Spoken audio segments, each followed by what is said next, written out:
प्यारे बच्चों, कैसे हो? मेरा नाम सुरेश कुमार है। आपका क्या नाम है? मैं कैथल रहता हूँ। आप कहाँ रहते हो? अच्छा, आपने अपना नाम बता दिया है। तो चलिए, आज हम पढ़ते हैं संज्ञा और उसके भेद। प्रिय विद्यार्थियों, संज्ञा से हमारा तात्पर्य किसी विशेष व्यक्ति, वस्तु, स्थान आदि के नाम से, अर्थात वे शब्द जो हमें किसी व्यक्ति, वस्तु, स्थान, प्राणी आदि के नाम का बोध कराए, उन्हें हम संज्ञा कहते हैं। इन वाक्यों पर ध्यान दीजिए। कार्तिक दिल्ली में रहता है। मुंबई फिल्मी नगरी है। लाल किला प्रसिद्ध इमारत है। जयपुर को गुलाबी नगरी कहा जाता है। गंगा पवित्र नदी है। ब्रह्मपुत्र प्रमुख नदी है। क्रोध मनुष्य को पागल बना देता है। सुरेश घोड़े की सवारी करता है। जो ये रेखांकित पद हैं, जो रेखांकित शब्द हैं, कार्तिक, सुरेश, घोड़ा, ब्रह्मपुत्र, नदी, गंगा, लाल किला, इमारत, मनुष्य आदि, ये किसी न किसी व्यक्ति के नाम हैं। किसी विशेष जाति को प्रकट करते हैं, किसी गुण, दोष, भाव आदि को प्रकट करते हैं। जो रेखांकित शब्द हैं, यही संज्ञा कहलाते हैं। एक बार फिर देखिए, व्यक्तियों के नाम हमने रेखांकित पदों में पढ़े थे। कार्तिक, सुरेश, ये व्यक्ति विशेष के नाम हैं। व्यक्ति विशेष के नाम संज्ञा कहलाएंगे। शहर या किसी जगह या स्थान के नाम, जैसे हमारे रेखांकित पदों में जयपुर आया था, दिल्ली आया था, ये संज्ञा है।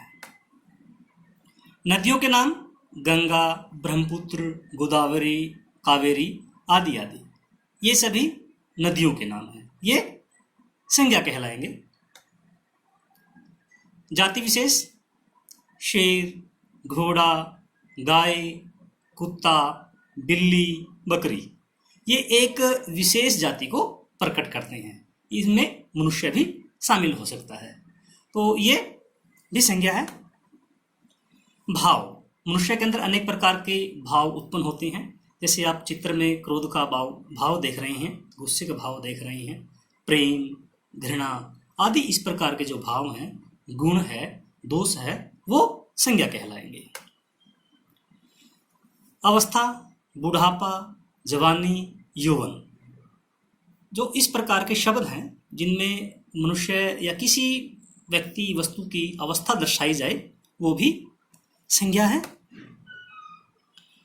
गुण, ईमानदारी, सत्य, झूठ, ये भी संज्ञा कहलाएंगे। तो अब हमने क्या देखा कि संज्ञा के अंदर विशेष व्यक्तियों के नाम देखे, इमारतों के नाम देखे, नदियों के नाम देखे, जगह विशेष के नाम देखे, मनुष्य के अंदर उत्पन्न होने वाले भाव पढ़े, उसके गुण दोष पढ़े और उसकी अनेक अवस्थाओं के बारे में हमें पता चला। तो हम इस प्रकार से कह सकते हैं, संज्ञा किसी व्यक्ति, वस्तु, स्थान, प्राणी, गुण, दोष, भाव, अवस्था आदि का बोध कराए, उन शब्दों को संज्ञा कहते हैं। संज्ञा के कितने भेद हैं, अब हम इन पर चर्चा करते हैं। संज्ञा के 3 भेद हैं। व्यक्तिवाचक संज्ञा, जातिवाचक संज्ञा, भाववाचक संज्ञा। इस प्रकार से आप हमारी स्लाइड में देख रहे हैं संज्ञा के 3 भेद: व्यक्तिवाचक संज्ञा, जातिवाचक संज्ञा और भाववाचक संज्ञा। अब हम व्यक्तिवाचक संज्ञा के बारे में पढ़ते हैं। जो शब्द किसी विशेष व्यक्ति के बारे में, किसी विशेष प्राणी के नाम के बारे में, किसी इमारत विशेष का नाम या किसी जगह विशेष का नाम का बोध कराते हैं उन्हें हम व्यक्तिवाचक संज्ञा कहते हैं। जैसे हम पहले भी जान चुके हैं कि व्यक्ति विशेष के नाम सुरेश, महेश, महक, कार्तिक और आपका नाम। इमारतों में यदि हम बात करें, लाल किला, चार मीनार, ताजमहल। स्थान या शहरों की यदि हम बात करें, दिल्ली, मुंबई, कलकत्ता और आपका गांव या शहर। प्राणी विशेष के नाम भी संज्ञा कहलाएंगे। जैसे हाथी, हाथी में एक एरावत नाम का हाथी हुआ है, वह व्यक्तिवाचक संज्ञा है। यदि हम कामधेनु गाय की बात करें, कामधेनु गाय एक विशेष गाय का नाम है। चेतक एक विशेष घोड़े का नाम है। यानी कि व्यक्ति विशेष, स्थान विशेष आदि का जो बोध कराते हैं उन शब्दों को हम संज्ञा कहते हैं। कौन सी संज्ञा? व्यक्तिवाचक संज्ञा कहते हैं। अब हम बात करते हैं जातिवाचक संज्ञा की। जो शब्द किसी विशेष वस्तु या प्राणी का नहीं बल्कि उसकी पूरी जाति का बोध कराते हैं उन्हें जातिवाचक संज्ञा कहते हैं। जैसे मेज, कौवा, बच्चा, घोड़ा, हाथी, नदी, मनुष्य, खिलौना आदि। जो शब्द हैं, जो आपने शब्द देखे, हाथी, घोड़ा, मनुष्य, मेज, ये एक विशेष व्यक्ति का बोध नहीं करवाते हैं, ये पूरी जाति का बोध कराते हैं। यदि हम बच्चे की बात करें तो बच्चा एक व्यक्ति नहीं बल्कि इस एक विशेष वर्ग, आयु वर्ग के जो व्यक्ति हैं वो बच्चे कहलाएंगे। इसी प्रकार यदि हम हाथी की बात करें तो हमारे जहन में, हमारे दिमाग में पूरी हाथी जाति हमारे दिमाग में आ जाती है। यदि हम घोड़ा शब्द का प्रयोग करें तो हमारे सामने घोड़े का चित्र उभरता है। यदि हम चेतक शब्द का प्रयोग करते हैं तो चेतक यदि शब्द का प्रयोग किया जाता है तो हमारे जहन में महाराणा प्रताप के एक विशेष घोड़े का चित्र हमारे सामने अंकित हो जाता है।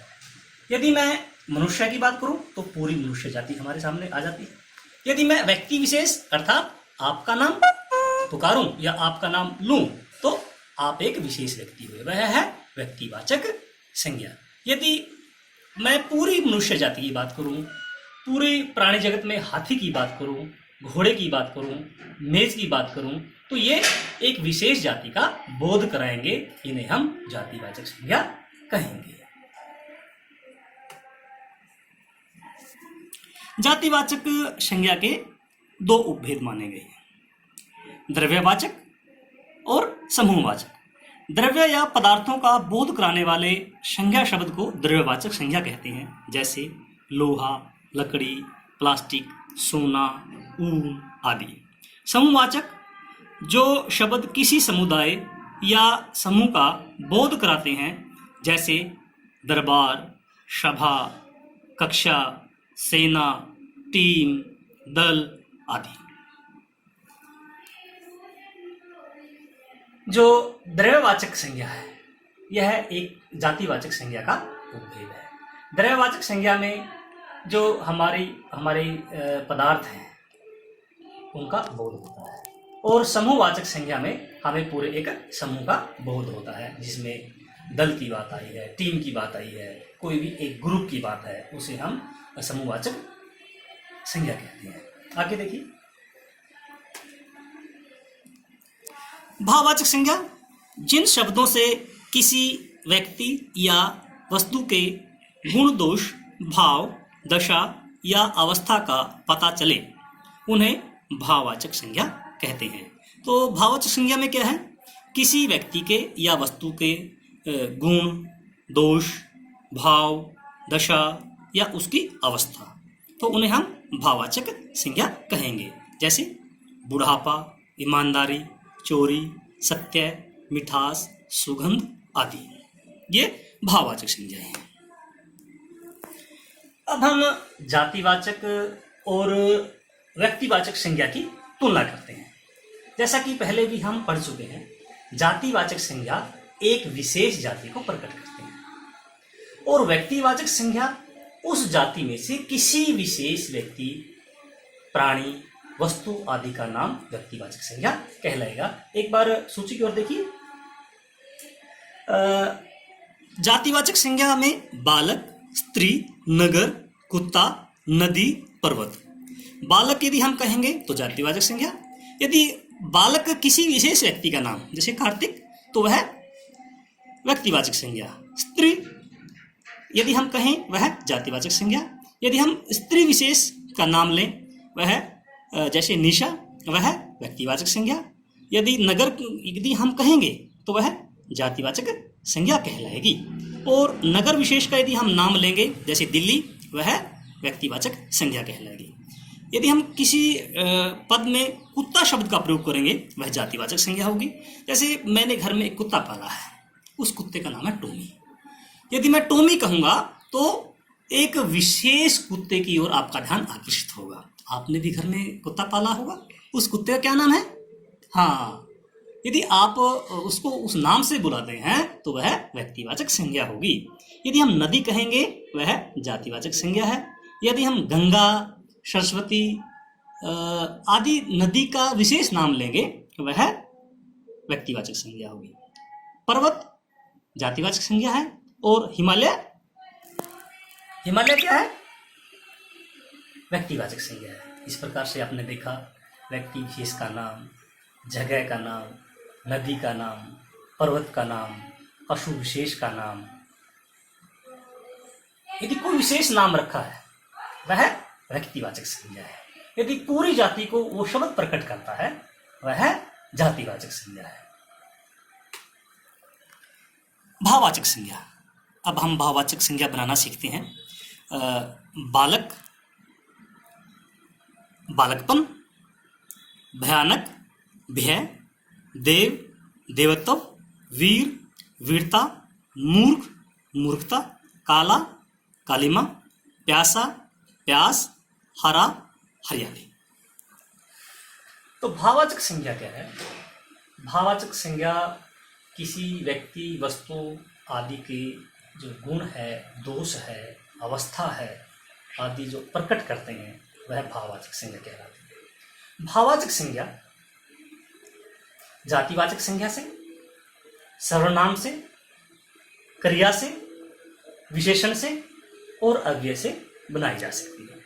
जैसे हमने पढ़ा बालक, बालपन, यह इसकी भाववाचक संज्ञा हो गई। तो इस प्रकार से हमने आज संज्ञा, उसके भेद, जातिवाचक के दो भेद, द्रव्यवाचक, समूहवाचक, किस प्रकार से हम भाववाचक संज्ञा बनाते हैं उसके बारे में जानकारी हासिल की। तो प्यारे बच्चों, आज के लिए इतना ही काफ़ी। धन्यवाद। फिर मिलते हैं। धन्यवाद।